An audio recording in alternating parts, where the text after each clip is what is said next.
नमस्कार, मी तारा. द तारा डायरीमध्ये आपलं सहर्ष स्वागत आहे. बऱ्याच दिवसांनं व्हिडिओ पोस्ट करत आहे आणि विषय पण तसा खूप सुंदर आहे. आजकाल तुम्ही तर पाहतच आहात, सोशल मीडियावर प्रचंड व्हायरल होणारी पोस्ट म्हणजे छोटं पिल्लू पंच. जपानमधल्या त्या पंचची. अहो, त्यानं अक्षरशः वेड लावलंय सगळ्या जगाला आणि त्यांनी दाखवून दिलंय. श्रद्धा असेल ना आणि जिद्द, काहीही होऊ शकतं. आणि असा एक त्यांनी नवीन लेसनच जणू जगासमोर मांडून दिला आहे. फक्त रक्ताचंच नातं नाही, मानलेलं नातं सुद्धा, भलेही ते निर्जीव जरी असेल, जगण्याला कसा आधार होतो हे त्याने अनेकांना दाखवून दिले. हा प्रचंड व्हायरल झाला व्हिडिओ आणि अक्षरशः सगळ्या जगाला वेड लागलं त्याचं आणि त्याला पाहण्यासाठी प्रचंड गर्दी झाली आणि प्रत्येकाच्या डोळ्यात पाणी आल्याशिवाय राहिलं नाही. कारण हा विषयच इतका नाजूक होता आणि त्याचा हावभाव, त्याचा चेहरा, ते छोटं पिल्लू, प्रत्येक आईला लेकराची आठवण झाली किंवा प्रत्येक लेकराला आईची आठवण झाली. कारण हे नातंच असं आहे की आईशिवाय मूल अपुरं आहे, मुलाशिवाय आई अधुरी आहे. तसं म्हणायला अजिबात हरकत नाही. आणि ह्याने दाखवून दिलं अगदी सर्वांना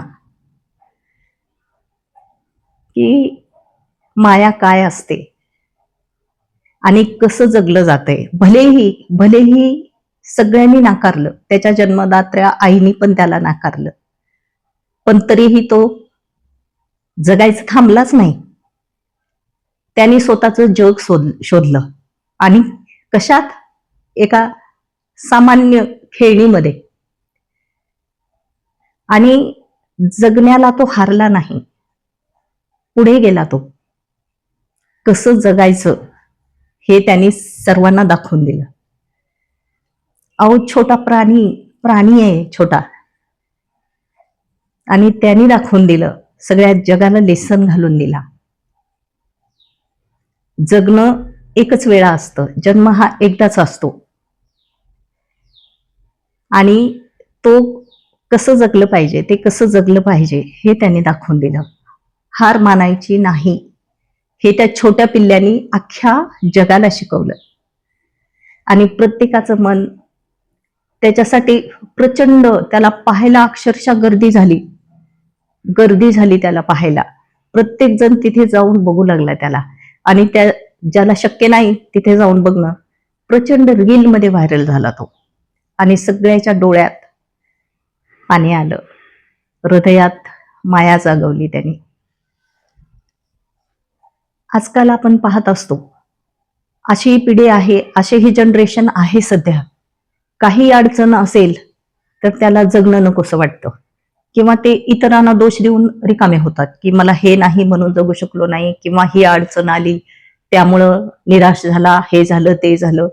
असे एक ना अनेक उदाहरण देता येतील.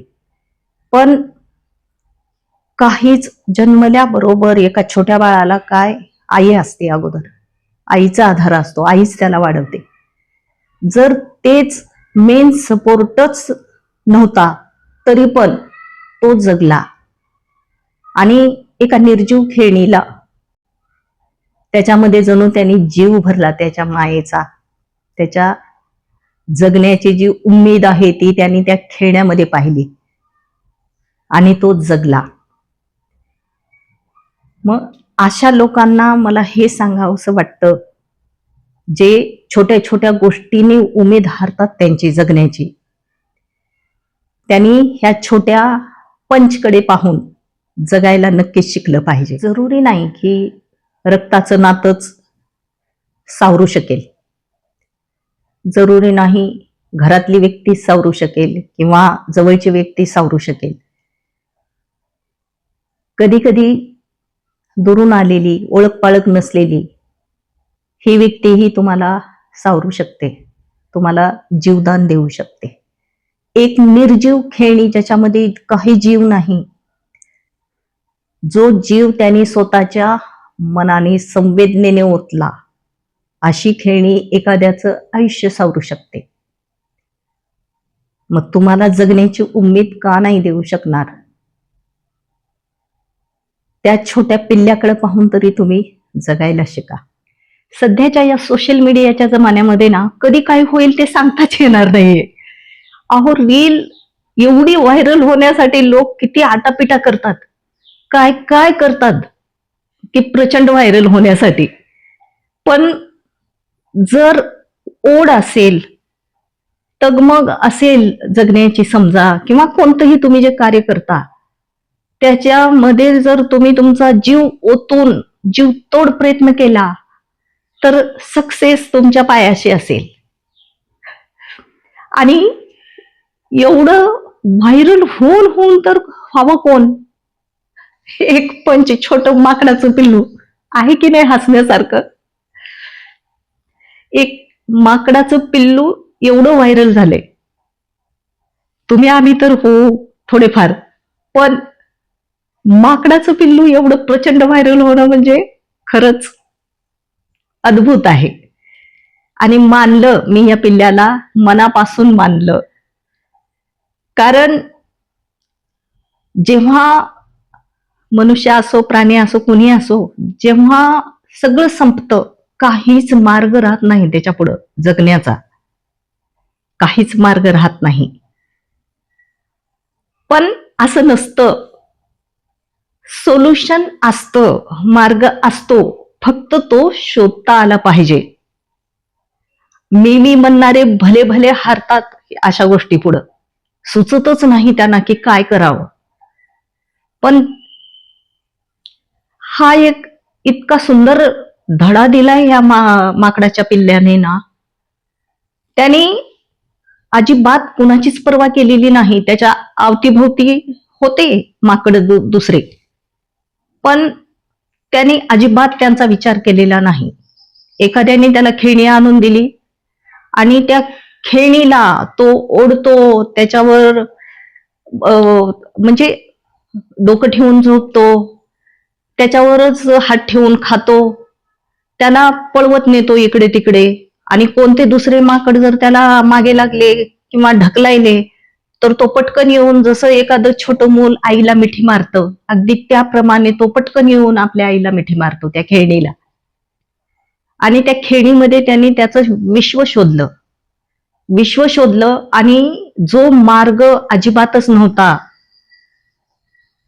तो त्यांनी शोधून काढला आणि जगायला शिकला तो. आता तो एवढ्या लहान वयामध्ये त्यांनी एवढा संघर्ष स्ट्रगल केलाय, आता तो कुणालाही भिणार नाहीये, कारण तो एकदा जगायला शिकला. माणसांचं पण असंच आहे, जेव्हा तुम्ही मार्ग काढता, असं जगामध्ये कोणतीच गोष्ट नाहीये की त्याला मार्ग नाही, सोल्युशन नाही. संकटाला कोण्या मार्ग आहेत, सोल्युशन आहेत, पण ते शोधायला हवेत आणि जीव तोड प्रयत्न करायला हवेत. शोधल्यानंतर मार्ग 100% सापडतो. बघा मग मिळतो का मार्ग? कारण शोधल्यानंतर तर म्हणतात ना, देव सुद्धा सापडतो. तसं त्याला खेळणीमध्ये देव भेटला, त्याची आई भेटली. अर्थात आई म्हणजे देव आहे की नाही? खरंच अद्भुत.